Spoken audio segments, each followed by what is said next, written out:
Hello, this is cjhoyle. Today is Saturday, July the 31st, 2021, and today I'm here in the Rexdale area of Toronto on the bank of the West Humber River here, right where it crosses Albion Rd. As you can see, I've got my Dagger Redline kayak with me here, and my plan for today is to try and paddle this kayak 15 kilometers downstream on the Humber River to Dundas Street. So before we get started, let me give you some context. Starting up at the Niagara Escarpment, the Humber River flows a total distance of roughly 100 kilometers. Towards the mouth of the river, there's a deep 3.5 kilometer section, which is a really common place for people to go paddling. I've enjoyed paddling here myself, but lately I've been eager to explore new parts of this river. The sections further upstream from here are a lot less straightforward to paddle though, since there are shallow rocky sections as well as man-made weirs to avoid. The current from the river also plays a bigger role here, and I anticipate that paddling in the downstream direction will be much more enjoyable. So early this morning, using my bike and trailer, I towed my kayak from my home in downtown Toronto to the West Humber Parklands in Rexdale. After securely locking the kayak to a tree, I towed my empty trailer down to Homesmith Park in Etobicoke's Kingsway neighbourhood. Leaving the bike and trailer locked up here, I boarded a TTC number 73 bus, which reunited me with my kayak up in Rexdale. Now with all my equipment strategically in position, my plan is to attempt to paddle the kayak heading downstream along this 15 kilometer section of river. So we'll actually be starting here on the West Humber River, and as you can see, there are some deep sections, but there are also some shallow sections where I'll probably need to get out every now and again and walk. Now I've done quite a bit of research and scoping out ahead of time, and I'm pretty sure that I'm not going to encounter any serious rapids, but I've decided to wear my whitewater helmet just in case, and of course I always wear my life jacket. Alright, so here I am in the water, and ready to let the current take me downstream. So up ahead I'm going to paddle underneath of a bridge, which is for the Humber Trail, which is something that I'll be passing underneath of several times today, as the trail follows along the river. So back there was pretty shallow and rocky, but I've still managed to make it all the way down here without getting out of the kayak yet. Up ahead the water looks quite deep though, so it should be nice for the next little bit. Well, that deep area was pretty short-lived. I've got some more small rapids up ahead to go through. So here I've reached the point where the West Humber River merges with the Humber River and continues flowing that way towards Lake Ontario. Back behind me there was one section where the rapids were quite shallow, and I decided to just get out and walk. What I'm discovering is that it seems to be possible that if I really wanted to stay in the kayak the whole time, it would be possible for me to just stay in here and just sort of shimmy the kayak to get over all the rocks. But I'm sure that even though this is a whitewater kayak, which is designed for this type of thing, the more that it scrapes against the rocks, the more that it gets worn. So if ever it's going to be really shallow, I think it just makes the most sense for me to get out and walk. I should mention, this is my first time really doing any kind of kayaking like this, aside from that one time that I kayaked up and down the Don River, and there were a few shallow sections there. Up ahead I can see some more deep water, but then in the distance you can also see some rapids as well, which will probably be shallow again. I have to say I'm absolutely loving this so far. It's so nice to be paddling somewhere that very few other people have seen. Those shallow rapids earlier were totally worth it for this nice, calm, deep water. Over here on the right, we're paddling past the Humber Valley Golf Course. So I'm just approaching a feature of the river here known as an oxbow, and that's where the river takes an abrupt 180-degree turn. It truly is a beautiful day to be out here on the water. So up ahead I can see my second crossing of the Humber River Trail. The trail follows along in the same valley as this river, but there are many sections where the trail is actually kind of far from the river, and most of the time it seemed to be out of sight, and I feel like I've had this whole place to myself, which has been really nice. Over there in those trees there's a great blue heron who calls this river home. I've actually been chasing this bird for a while. Not really chasing it, but as I worked my way down the river, every time I get close to it, it will get up and fly. These birds definitely don't like people, so it just keeps getting up and flying further downstream, but of course that's where I'm heading to, so just can't get away from me, unfortunately. Up ahead I've got some more bridges. That first one is part of a trail, and the one after that is Albion Rd. So I've been paddling for about an hour now, and I've traveled almost 5 kilometers.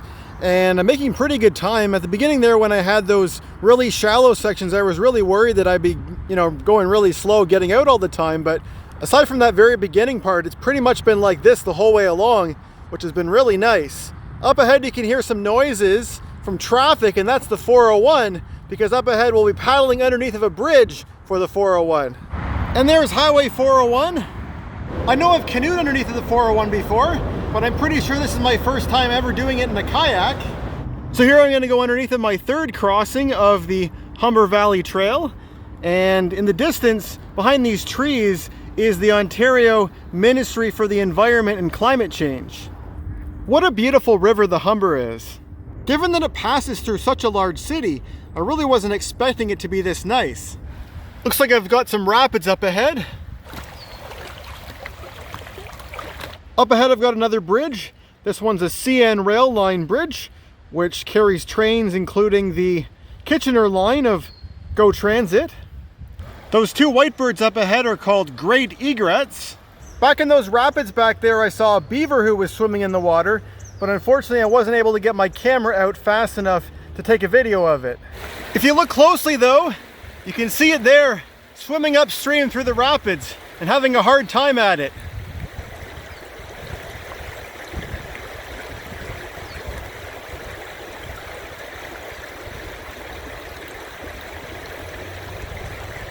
Here I've got another bridge to go underneath of. This one carries St. Phillips Rd. So up ahead in the distance there, you can see some concrete on the left, and just beyond that concrete is the first of two weirs that I'm going to be going past in my adventure today. And to stay safe, I'm going to be portaging around those weirs, so I need to be able to find a spot where I'll be able to get out. I think I've scoped this out ahead of time, and I think the best options are over on the right side. So I'm getting pretty close to it now, and from this angle it's almost invisible, but if you listen carefully, you can definitely hear it. So I actually decided to get out over here on this side, and I've now carried my kayak to here, and this here is the weir that I've decided to portage around. Alright, so here I am over here on the other side of that weir, but I'm going to take a little bit of a break here and have a snack. Alright, back in the water, and here we go. Lots of Canada geese over here on this small island. So I've now reached the bridge for Lawrence Avenue West.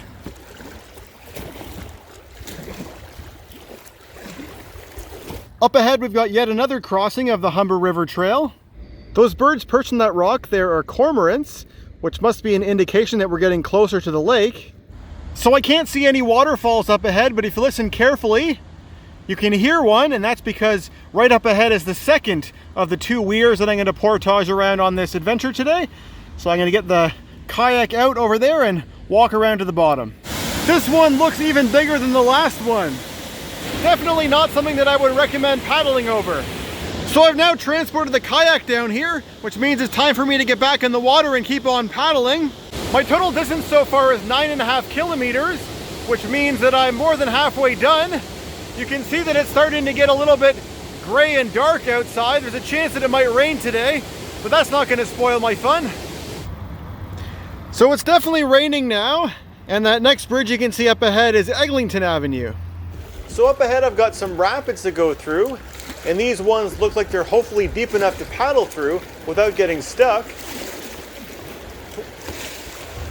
Towards the beginning of my day, the rapids that I encountered were all very shallow, but since the point where I passed the first weir, I've seen a handful of deeper rapids like this.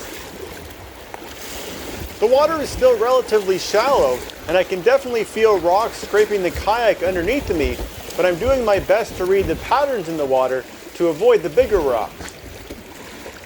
I've now reached the bridge for Scarlett Rd, which also has an underpass of the Humber Valley Trail over there.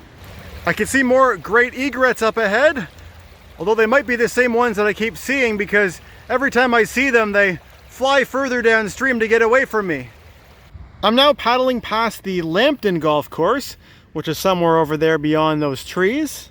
There are actually 4 different golf courses that are all along the portion of the Humber River that I'm paddling today. None of them are really visible from the river though. Over there you can see some big old trees, which I assume are part of that golf course. I'm not sure what type of bird that is up there. I don't recognize it. And here's a part of the golf course where you can actually see it. There's a mink there who was just going for a swim in the water.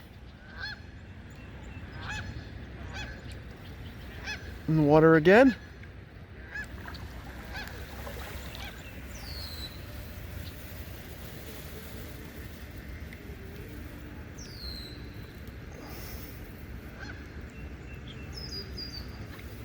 You always see minks close to the water, but until today I've never seen them actually inside the water.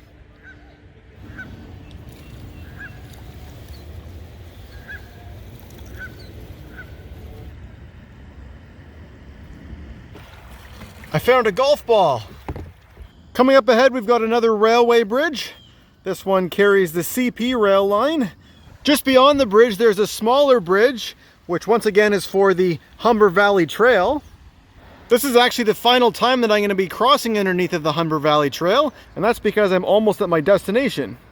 So now I've reached the Dundas Street West Bridge, and not far beyond here is another one of those weirs, and that's where I've decided to end my adventure today. So the weir is just ahead that way. Once again, you can't see it, but you can hear it if you listen for it. And my plan is to take the kayak out right over there, and hopefully my bike, which I locked up this morning, is still where I left it. So there you can see that last weir. Just like I'd been hoping, my bike and trailer are waiting for me exactly as I left them.